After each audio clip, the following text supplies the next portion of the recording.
Quiero que me acompañen a leer el pasaje que voy a estar predicando hoy. Voy a leerlo ahora en la versión que generalmente usan acá, que es la Reina Valera, pero yo voy a estar usando también la NBLA, que es la que generalmente uso, aunque son muy similares. Dice la palabra del Señor, Hechos capítulo 9, versículo 32 en adelante hasta el 43. Dice, aconteció que Pedro, visitando a todos, vino también a los santos que habitaban en Lida, y halló allí a uno que se llamaba Eneas, que hacía 8 años que estaba en cama, pues paralítico.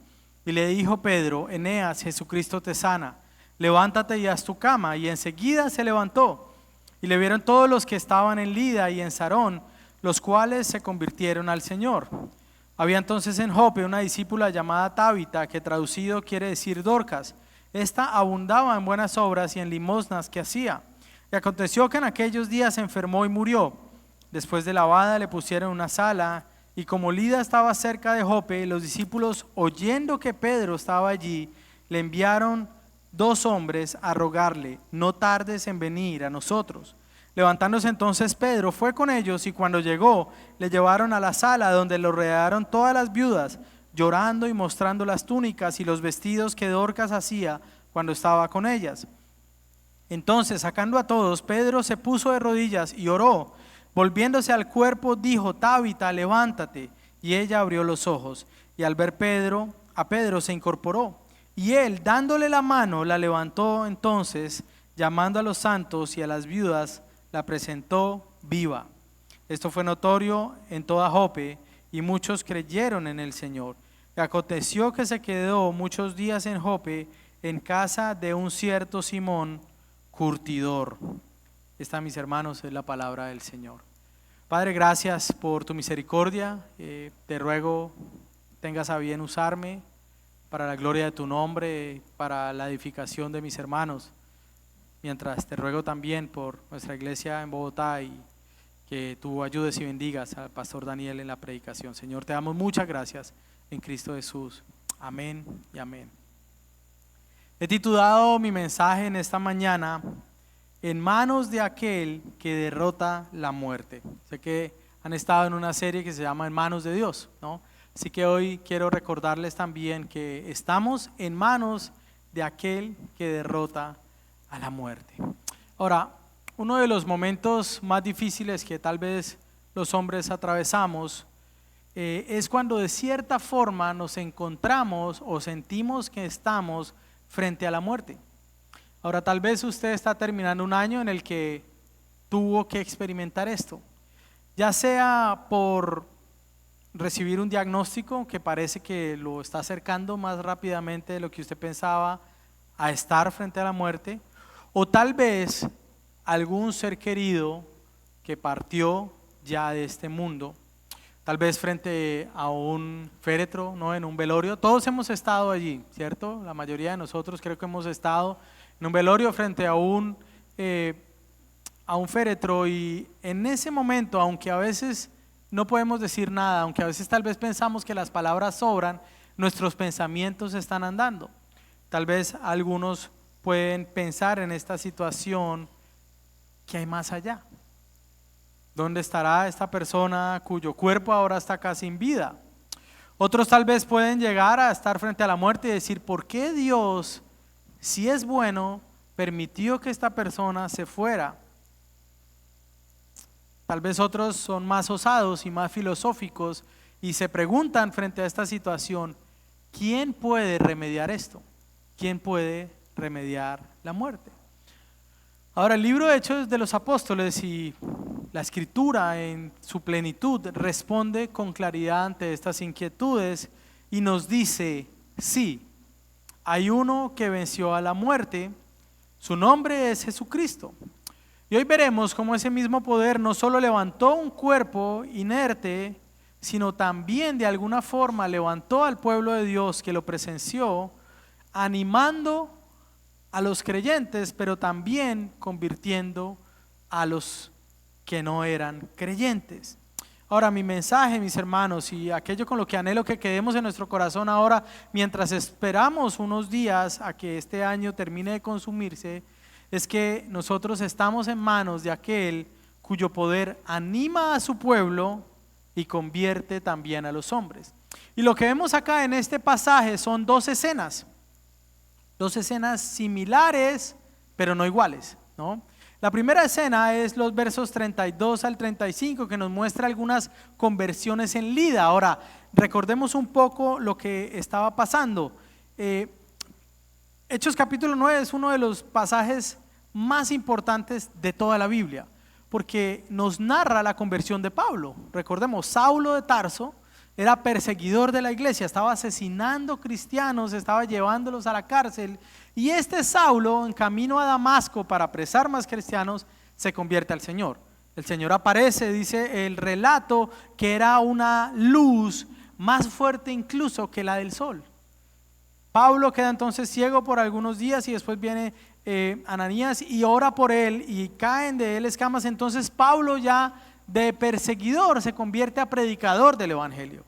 Lo que vemos entonces en Hechos capítulo 9 es cómo la iglesia comienza a estar en paz, es decir, comienza a tener más libertad para predicar el evangelio. Pero también Lucas, antes de pasar, antes del 10 viene el 9, ¿no? Entonces, antes de pasar al capítulo 10, donde va a hablar de la conversión de Cornelio y de los primeros gentiles,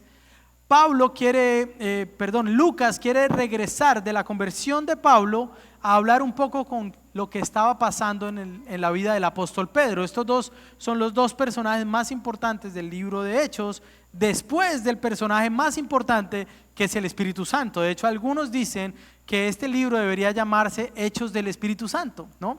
Entonces, Pedro y Pablo vienen a ser los personajes más importantes usados por el Señor para hacer la obra del evangelio en los primeros siglos. Así que en este capítulo vemos como una bisagra de transición al segundo tema de Hechos, que es la conversión de los gentiles. Entonces vemos la conversión de Pablo y vemos ahora lo que está pasando en la vida de Pedro.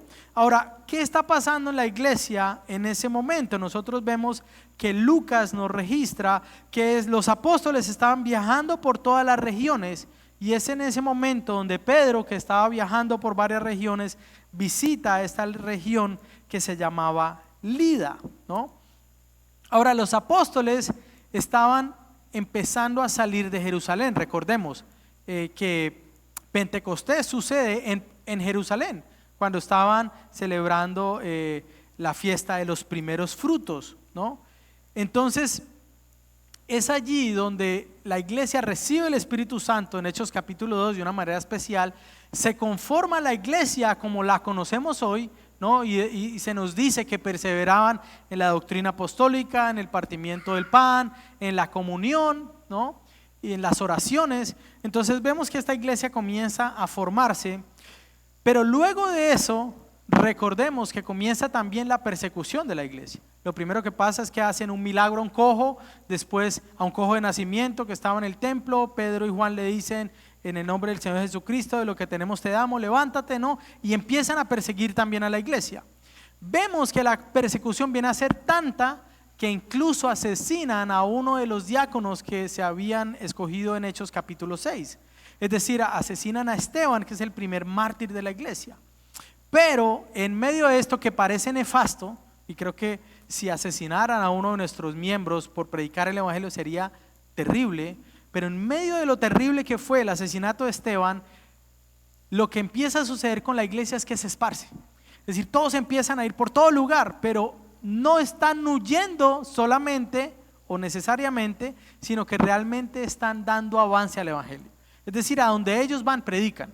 Y se comienzan a establecer iglesias. Luego otro Felipe comienza a predicar también en Samaria, ¿no? Recordemos, Hechos dice que serán testigos en Jerusalén, Judea y Samaria, ¿y hasta dónde? Hasta lo último de la tierra. Entonces Felipe comienza a predicar en Samaria, y luego de eso entonces Pedro empieza a recorrer estas regiones y llega a esta iglesia, a estos santos que viven en Lida. Y en medio de esa iglesia, como pasa hoy en medio de nosotros, había alguien que parecía que estaba con menos capacidades que otros. Estaba enfermo de una manera que lo dejó en un estado de estar postrado. Ese personaje se llamaba Eneas.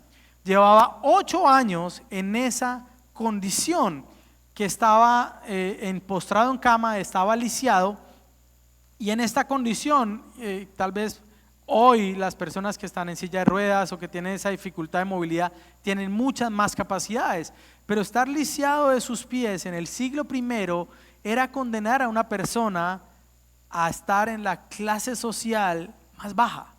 Muchos de ellos incluso eran indigentes o pedían limosna en las calles, vivían de la misericordia de otros porque no podían trabajar.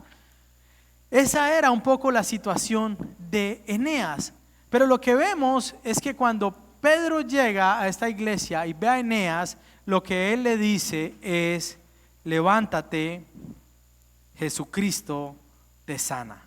Levántate y haz tu cama, ¿no? Es interesante lo que Pedro le dice también. Ahora, en un sentido, pensar en Eneas, un hombre postrado por 8 años, un hombre que no podía hacer las cosas que la mayoría de las personas podía hacer, y ver cómo llega el evangelio y lo primero que hace el apóstol Pedro es sanarlo, nos recuerda en un sentido lo que pasa con todos y cada uno de aquellos que reciben el evangelio. Lo primero que debe pasar cuando alguien se arrepiente de sus pecados y acepta al Señor Jesús es que debe reconocer una condición más crítica que la de Eneas. Eneas estaba paralítico, pero realmente todo aquel que está sin Cristo, la Biblia dice en Efesios capítulo 2 que está muerto. Es decir, que aquel que llega a Cristo reconoce que está en una condición peor, es una condición de muerte espiritual.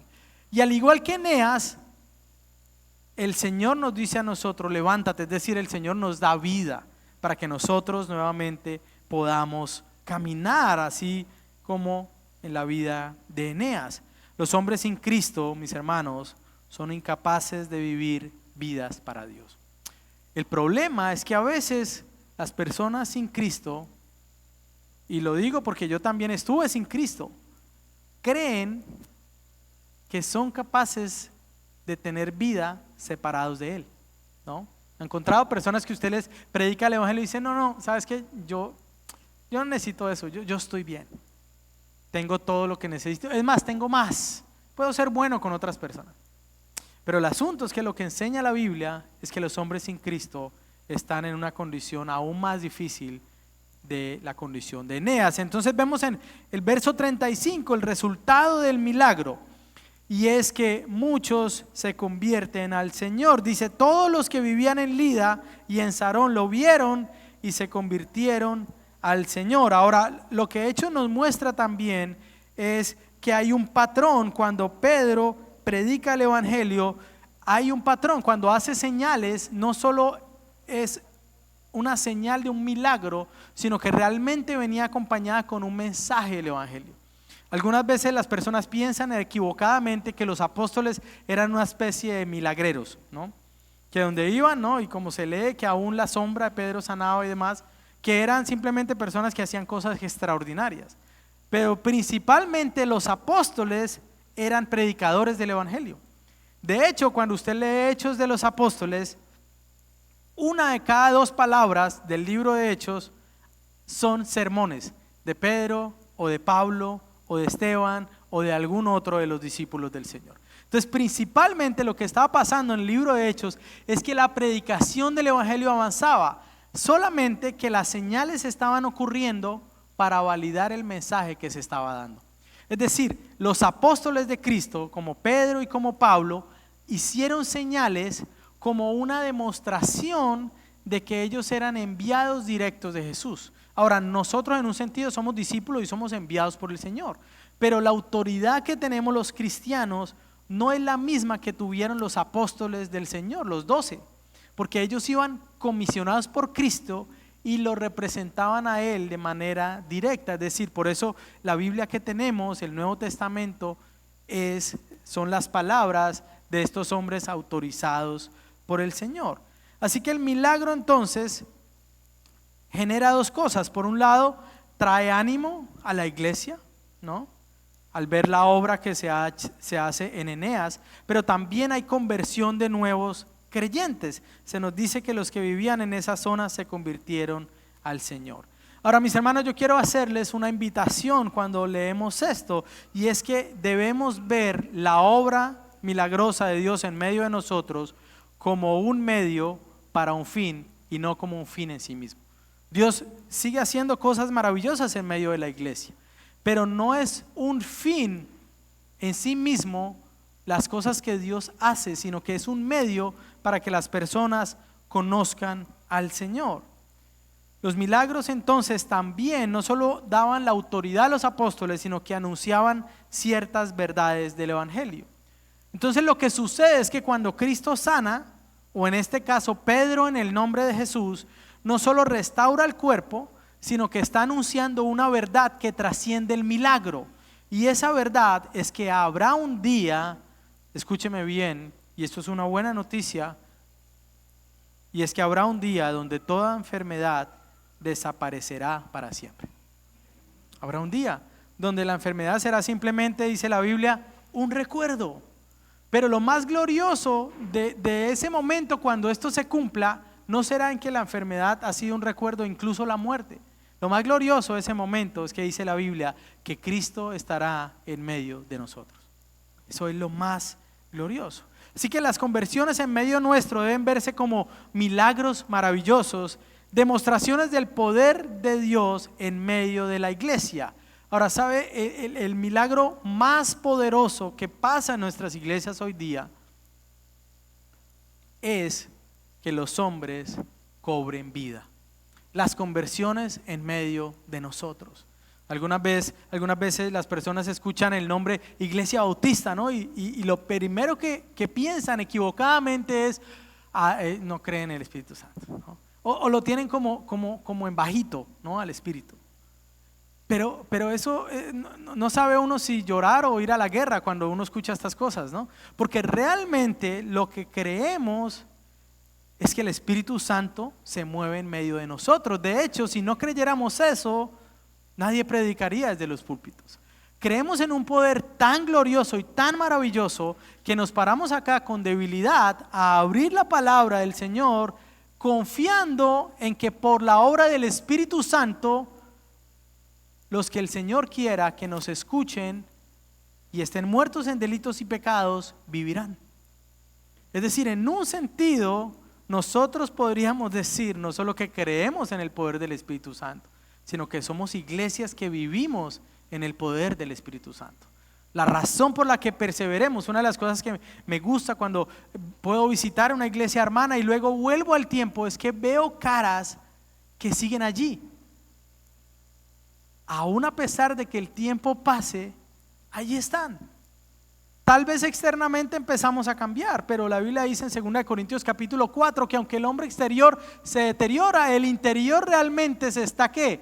Renovando. Así que vemos el milagro de la perseverancia del Señor en medio de la iglesia por el poder del Espíritu del Señor.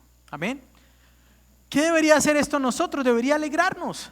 Ver la obra del Señor en medio de nuestras iglesias. Ahora, ¿puede imaginar usted el gozo de los que cuidaban a Eneas? ¿No? El gozo tal vez, yo no estoy seguro si Eneas iba o no al culto o si hacían un culto en su casa, pero estoy seguro que si habían ujieres encargados de servirle a Eneas, podrían haber saltado de alegría.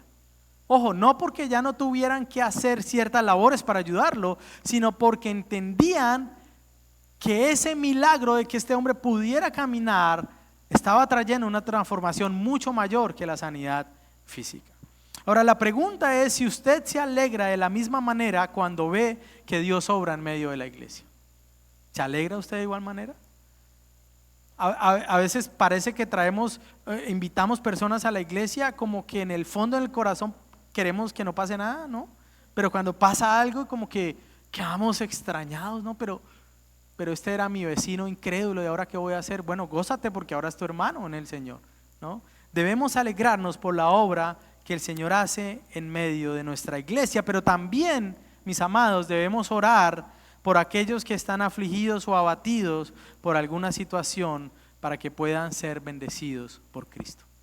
Yo sé que a veces cuando terminamos el año, ¿no? Algunas personas hacen un balance, ¿no? Y algunos como que parece que todos los años les quedan en rojo, ¿no?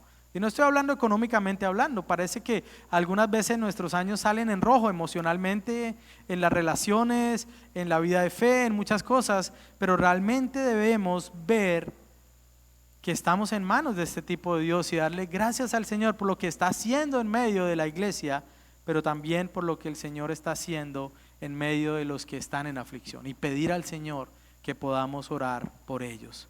Mis hermanos, el poder de Cristo nos debe animar y debe resultar también en conversiones en medio nuestro. Algunas personas dicen, pero es que esos cristianos se aman entre ellos y se ayudan entre ellos. Y uno dice, bueno, sí, pues eso es lo que dice la Biblia, que debemos amarnos los unos a otros como hermanos. De hecho dice en Romanos capítulo 12 que debemos tenernos a los hermanos en más alta estima de lo que nos tenemos a nosotros mismos, ¿no? Eso es maravilloso. Pero luego de esta escena donde Eneas es sanado y muchos se convierten por este hombre que se levanta de su camilla por el poder del apóstol Pedro, que es el poder de Cristo en él, vemos otra escena que es asombrosa también, y es que ahora el apóstol Pedro es usado para mostrar su poder y animar a otra iglesia, que es la iglesia que estaba en Jope. Si se dice desde el verso 36 que había en Jope una discípula llamada Tabita, que traducido al griego es Dorcas, y se nos dice que esta mujer era rica en obras buenas y de caridad que hacía continuamente. Ahora, esto que está pasando ahora en esta segunda escena está en una localidad llamada Jope, que es más o menos a 3 horas de Lida, es decir, cercana a otra iglesia local, ¿no? Y estaban allí y lo que sucede, o lo primero que se nos describe, es que había en medio de esa iglesia una mujer llamada Tabita o Dorcas. A mí me encanta la Biblia, ¿no? Cuando alguien dice que la Biblia es misógina o que no, o que tienen poca estima a la mujer, yo digo, no, yo me acuerdo de mujeres como Tabita y yo digo, de ninguna manera. Estos relatos maravillosos, ¿no? Entonces, en medio de toda la iglesia, de la primera que se habla de esa iglesia es de Tabita, que era una mujer que estaba sirviendo en un ministerio que tal vez no era muy atractivo y muy visible. Estaba sirviendo a aquellas que eran más vulnerables en medio de la iglesia. Ahora, si había una persona más vulnerable que los cojos, ¿eran quiénes? Las viudas. Porque la viuda era aquella mujer que lo había perdido todo. En ese momento su condición era estar entregada literalmente a la misericordia de las personas. Y Tabita era una mujer que estaba siendo reconocida por esas buenas obras, era rica en buenas obras y en misericordia. Tabita entonces realizaba misericordia a aquellas que casi nadie tal vez quería hacer misericordia, y eran las viudas. Y se nos muestra de una manera hermosa qué era lo que hacía. Ella confeccionaba túnicas para dárselas a las viudas, ¿no? Ahora, sé que acabamos de pasar 24 y tal vez algunos de ustedes recibieron túnicas nuevas, ¿no? Pero el asunto es que el gozo, cuando usted recibe ropa y usted es una persona que nadie le da, eso es algo maravilloso. Pero ahora imagínense que esta mujer, ella misma las confeccionaba. O sea, Tabita estaba dedicando su vida a confeccionar para estas mujeres que estaban en una condición de vulnerabilidad en medio de una época difícil, pero en medio de una iglesia en la cual el amor de Cristo abunda tanto que aún los que son vistos por la sociedad como vulnerables son amados y cuidados por el pueblo del Señor. Amén. Es el tipo de iglesias que todos debemos ser. Ahora, el tipo de servicio que Tabita entonces estaba haciendo era un servicio que mostraba que Cristo ama y se interesa aún por los más débiles. Tabita realmente estaba haciendo la manifestación del amor de Dios para estas mujeres. Ella era una discípula, y me encanta que se añade esa descripción. Ella era una seguidora de Jesús, por eso hacía buenas obras. No hacía buenas obras para ser discípula, hacía buenas obras porque era discípula. Es diferente, ¿no? A veces la religión, ¿no? La religión dominante en medio nuestro, el catolicismo romano, parece que muestra que la misericordia es para ser discípulo. No, es porque somos discípulos. Lo primero es que somos seguidores del Señor y por eso hacemos lo que hacemos. Ahora, la vida de Dorcas nos recuerda que creer en el Señor se evidencia en una vida transformada, y eso muestra que nuestros afectos cambian. Una de las cosas maravillosas en las que pienso cuando pienso en la conversión es que no solo es como si hubiera un trasplante de corazón, realmente es una nueva creación del corazón. Porque usted le pueden trasplantar el corazón y puede traer aún todavía ciertos errores, ciertas fallas, ¿no?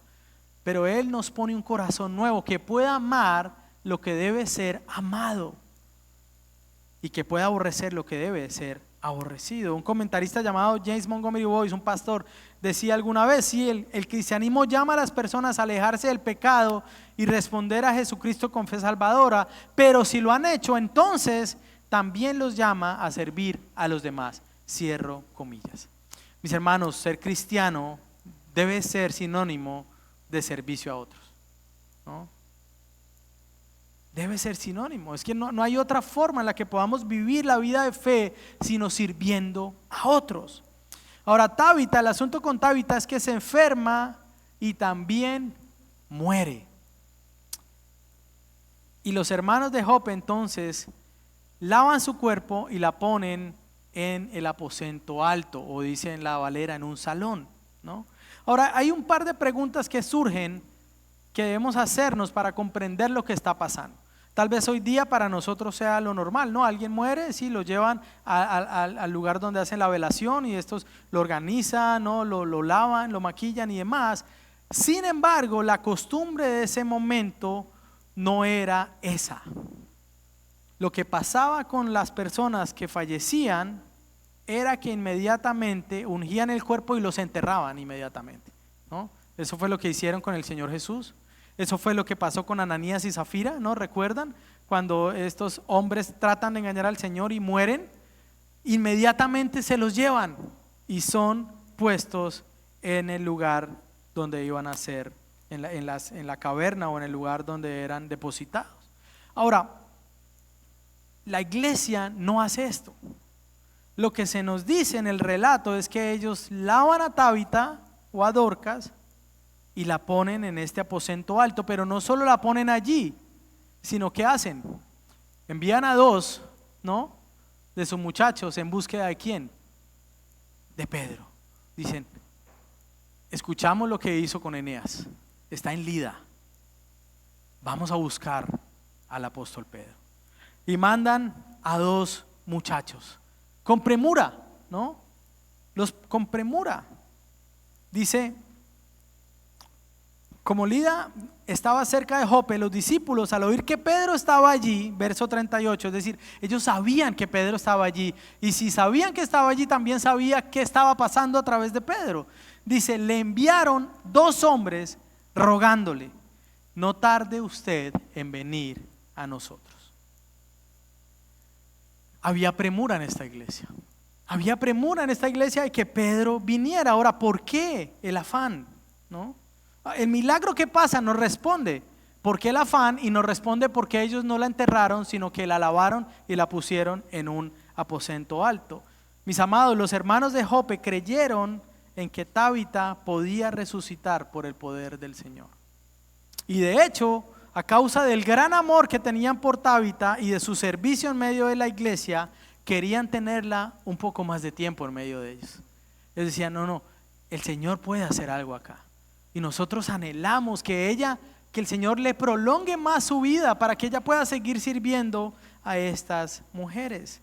Mis amados, la iglesia en Jope sabía en manos de qué tipo de Dios ellos estaban. La pregunta es: ¿sabemos nosotros en manos de qué Dios estamos?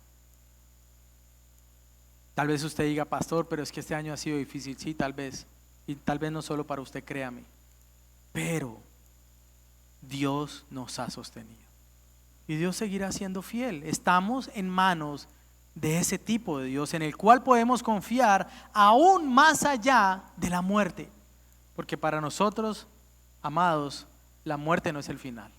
Amén. No es el final. Estos hombres son enviados entonces a causa de la fe de una iglesia que creyó en el mensaje del evangelio y que tenía seguridad de la autoridad apostólica de Pedro, quien también ellos habían escuchado que estaba haciendo estas obras. La respuesta de Pedro entonces, verso 39 dice: entonces Pedro se levantó y fue con ellos. Cuando llegó, lo llevaron al aposento alto y todas las viudas lo rodearon llorando, mostrando todas las túnicas que Dorcas solía hacer cuando estaba con ellas. Pero Pedro, haciendo salir a todos, se arrodilló y oró, y volviéndose al cadáver dijo: Tabita, levántate. Pedro entonces acepta venir a Jope, y los vestidos y las túnicas que esta mujer estaba mostrando evidenciaban qué tipo de discípula era Dorcas, y evidenciaban el dolor. Esta iglesia, mis amados, estaba sufriendo. Esta iglesia estaba con dolor, con tristeza, en aflicción. Y Pedro estaba allí, imagínense, todas estas viudas trayendo las túnicas y llorando en medio de ellos. Pero Pedro entonces, que había visto a su maestro varias veces derrotando a la muerte, recordemos Lázaro, ¿no? El hijo de la viuda, la hija de Jairo, ¿no? Pedro entonces lo que hace ahora es decir: bueno, yo no sé qué va a hacer el Señor, pero yo voy a hacer y voy a seguir los mismos pasos de mi maestro, ¿no? Pedro sabía algo, y es que Jesús dijo: yo soy la resurrección y yo soy la vida. Y Pedro también sabía del amor de Dios por los débiles en medio de la iglesia, y sabía que esta iglesia definitivamente estaba sufriendo. Hace Pedro entonces aquello que ve hacer a su maestro: manda que todos salgan. Y entonces Pedro se postra, se arrodilla y ora ante su Señor. Esto es algo maravilloso. Imagínense por un momento ese escenario. Está allí, están en un aposento alto, Tabita muerta y Pedro de rodillas. Y abajo la iglesia que sufre, esperando qué va a pasar. Pedro, aquel pescador que había reconocido que era un hombre de labios inmundos. ¿Recuerdan cuando el Señor hace la pesca milagrosa y Pedro le dice: apártate de mí porque yo soy pecador? El mismo Pedro que afirma luego que Jesús es el Hijo del Dios viviente, ¿no? La declaración sobre la cual la iglesia se edifica. El mismo Pedro que un poquito de tiempo después le dice: no, de ninguna manera vas a ir a la cruz. Y el Señor Jesús: apártate de mí, Satanás, ¿no? El mismo Pedro que camina sobre el agua, pero luego teme y empieza a hundirse. El mismo Pedro que ofrece su vida ante la amenaza de que Jesús sea arrestado, pero que después responde negándolo 3 veces. ¿Se acuerdan? El mismo Pedro que es restaurado luego por el Señor y le pregunta a Pedro: ¿tú me amas? Apacienta a mis ovejas. Pedro, ¿tú me amas? Apacienta a mis corderos. Pedro, ¿tú me amas? Y finalmente Pedro dice: bueno, Señor, tú lo sabes todo. Ese Pedro está allí de rodillas delante del Señor, pastoreando a las ovejas que Él le dijo que pastoreara. Y una iglesia sufriente esperando qué va a pasar con Pedro. Tal vez en medio de esa iglesia algunos que decían: bueno, va a bajar él solo porque como más. Pero en medio de esa iglesia que está sufriendo, Pedro le dice: Tabita, levántate. Se dice que ella abrió los ojos y cuando vio a Pedro se incorporó. Él le dio la mano y la levantó, y llamando a los santos y a las viudas la presentó viva. El poder de Dios entonces una vez más le muestra a Pedro que la muerte realmente es un enemigo que está vencido. Tabita abre sus ojos y se incorpora. Ahora, hermanos, esta iglesia está a punto de ver la muestra de una verdad que ha creído en su corazón. Es decir, ellos ya habían creído lo que ahora van a ver. Ellos ya habían creído que Dios es tan poderoso que puede aún levantar a los muertos. Amados, estamos en manos de aquel cuyo poder anima a su pueblo y convierte a los hombres. Ahora Pedro entonces pasa a uno de los oficios que nunca había experimentado y pasa ahora a ser edecán, ¿no? ¿Sí saben qué son los edecanes, ¿no? Estos hombres que dan su mano, ¿no? en estos eventos y traen a la reina, ¿no? Ahora Pedro pasa de apóstol a hacer este oficio, ¿no? Toma de la mano a esta mujer, la misma que había estado muerta, llama a los santos y a las viudas y la presenta viva ante ellos. Y entonces, mis amados, lo que parecía un velorio de nuestro tiempo se convierte en lágrimas de alegría y gozo. ¿Cómo más podría haber? O sea, ahí nunca pararon de fluir las lágrimas, solo que cambiaron lo que estaban reflejando. Ahora era alegría y gozo. La iglesia que tuvo fe y que creyó en el Dios que da vida a los muertos es animada y es llevada ahora a agradecer al Señor.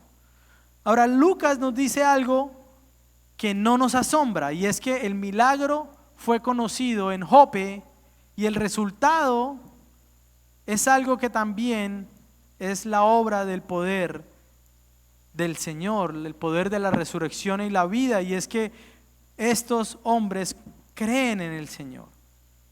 Esto se supo en todo Jope y muchos creyeron en el Señor. Mis amados, no solo Tabita volvió a la vida.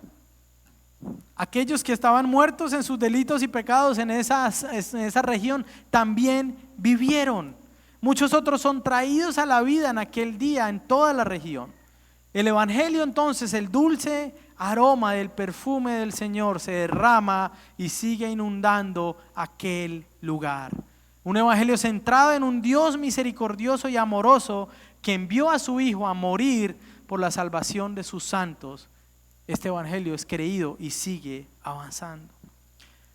La resurrección de Tabita entonces es una manifestación del mensaje que era predicado por Pedro y los apóstoles. Ahora, ¿qué mensaje era el que ellos predicaban? Usted puede examinar los sermones de Pedro y de Pablo en Hechos, principalmente los de Pedro hasta ese momento, que son los que se registran, y es que ese mensaje siempre incluye este elemento, y es de lo que Pedro va a hablar en la casa de Cornelio. Veamos rápidamente, acompáñenme a Hechos capítulo 10, verso 37 hasta el 41, porque ese era el corazón del mensaje de Pedro. Si usted retrocede un poco y ve todos los sermones de Pedro, va a encontrar secciones muy similares.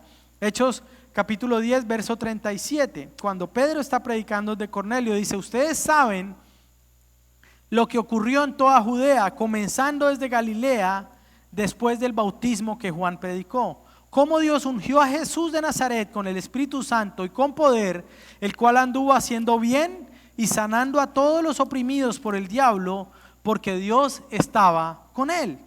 Dice: nosotros somos testigos de todas las cosas que hizo en la tierra de los judíos y en Jerusalén, y también le dieron muerte colgándolo en una cruz. Verso 40, pero Dios, ¿qué?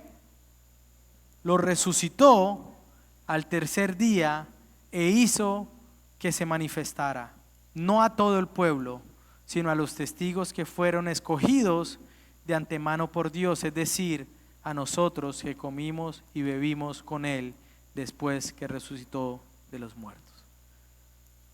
Esta iglesia ha sido visitada por el Señor para mostrar que ese Jesús, el que fue colgado por un madero, ¿cierto?, por los judíos a través del poder romano, aquel Jesús que estuvo 3 días en la tumba y que luego dejó la tumba vacía, es el mismo que está cuidando a su iglesia.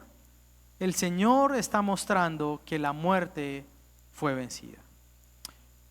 Más adelante Lucas termina esta sección hablando de que Pedro se queda en Jope, en la casa de un tal Simón que era curtidor. Ahora este versículo parece que no tuviera mucho sentido, pero cuando usted lee Hechos capítulo 10, usted entiende qué es lo que va a pasar, y este versículo viene a ser como una preparación. Algo está pasando en la vida del apóstol. Él ha predicado en Jerusalén, luego va a ver lo que está pasando por mano de Felipe en Samaria, y ahora está yendo a esta región de Lida de Jope para luego ir a predicar a los gentiles en la casa de Cornelio. El asunto es que el corazón de Pedro también comienza a ser transformado para lo que va a pasar ahora más adelante. Y es que Pedro era un judío en cuya religión y en cuya tradición era inmundo y pecaminoso tener contacto con animales muertos, tener contacto también con gentiles. Pero lo que va a pasar en el capítulo 10 es que Pedro va a tener contacto con estos hombres que para él hasta ese momento eran inmundos. Y el verso 43 nos dice que Pedro empieza a cambiar porque ahora se queda unos días en la casa de un curtidor. Un curtidor es aquel que trabaja con las pieles de los animales, de los cadáveres. Es decir, algo estaba pasando ya en el corazón de Pedro. El rey que derrota la muerte ha decidido salvar a hombres de todo tipo de nación, y por eso Pedro empieza a ser encaminado luego a predicar en casa de los gentiles. Mis amados, el evangelio seguirá avanzando. El anuncio y la promesa de Jesús de que será predicado y que habrá discípulos en todas las naciones se sigue cumpliendo, y esto es gracias al poder de Jesucristo que anima a sus santos y convierte a los hombres. El evangelio seguirá avanzando porque su iglesia está en las manos de Dios. Por eso se nos dice que las puertas del Hades no prevalecerán, porque la iglesia está en manos del Dios que puede vencer a la muerte. Es maravilloso recordar esto, mis hermanos, estas dos escenas: el rey venciendo la enfermedad, animando a sus santos, pero también el rey venciendo a la muerte. Tabita, en un sentido, tuvo esa posición que tuvieron algunos hombres en la Biblia, ¿no? Y es que recibió una pequeña muestra de lo que todos los creyentes esperamos algún día: ser levantados de la muerte. Usted puede imaginarse a Lázaro después de ser resucitado, o a Tabita después de ser resucitado, cuando alguien, bueno, en el caso de Lázaro, literalmente a él lo amenazaron de matarlo por dar testimonio de Jesús. Usted puede pensar lo que alguien que ya fue levantado de la muerte piensa cuando alguien lo amenaza de matarlo. Como, ¿se supone que tengo que tener miedo ahora? O, mis amados, Tabita recibió esa muestra de lo que nosotros también recibiremos.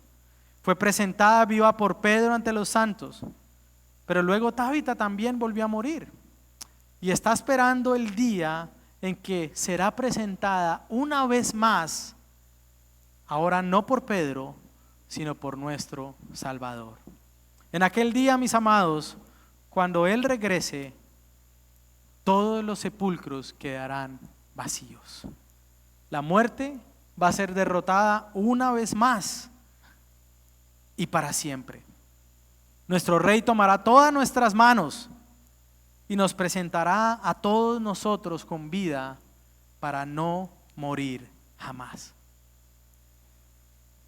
Pero, mis amados, no podemos ni debemos olvidar que esas mismas manos que nos presentarán vivos aquel día son las mismas manos en las que nosotros estamos hoy. Es bueno recordar en manos de quién estamos mientras vemos que un año más se va. Apocalipsis capítulo 21, Juan, hablando de lo porvenir y de aquello que nos espera, describe el regreso del Señor de la siguiente manera. Apocalipsis 21, 1 al 5 dice: entonces vi un cielo nuevo y una tierra nueva, porque el primer cielo y la primera tierra pasaron. Dice: y el mar ya no existe, y la ciudad santa, la nueva Jerusalén, que descendía del cielo de Dios, preparada como una novia ataviada para su esposo. Entonces oí una gran voz que decía desde el trono: el tabernáculo de Dios está entre los hombres, y Él habitará entre ellos, y ellos serán su pueblo, y Dios mismo estará entre ellos. Él enjugará toda lágrima de sus ojos. Escúcheme bien: y ya no habrá muerte, ni habrá más duelo, ni clamor, ni dolor, porque las primeras cosas han pasado. Hermanos, estamos en manos del Rey que vendrá, del Rey que vencerá la muerte una vez más. Aquel que dijo frente al sepulcro de Lázaro: soy la resurrección y la vida, es quien gobierna hoy en medio de su iglesia. Es aquel en cuyas manos, mis amados, nosotros estamos. La pregunta para nosotros es si creemos esto.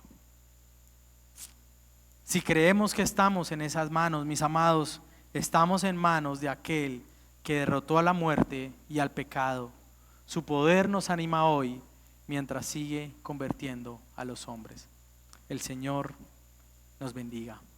Padre, gracias por tu misericordia y por tu favor, Señor. Gracias por darnos ánimo y aliento mientras caminamos por esta tierra, Señor, y seguimos recordando que tú gobiernas y que estamos en manos de ese Dios que nos alienta y que convierte a los hombres. Ese Dios que venció a la muerte, Señor, en cuya presencia estamos. Es el Dios a quien servimos y a quien amamos, Señor. Muchas gracias, Padre, por tu palabra. Oramos en Cristo Jesús.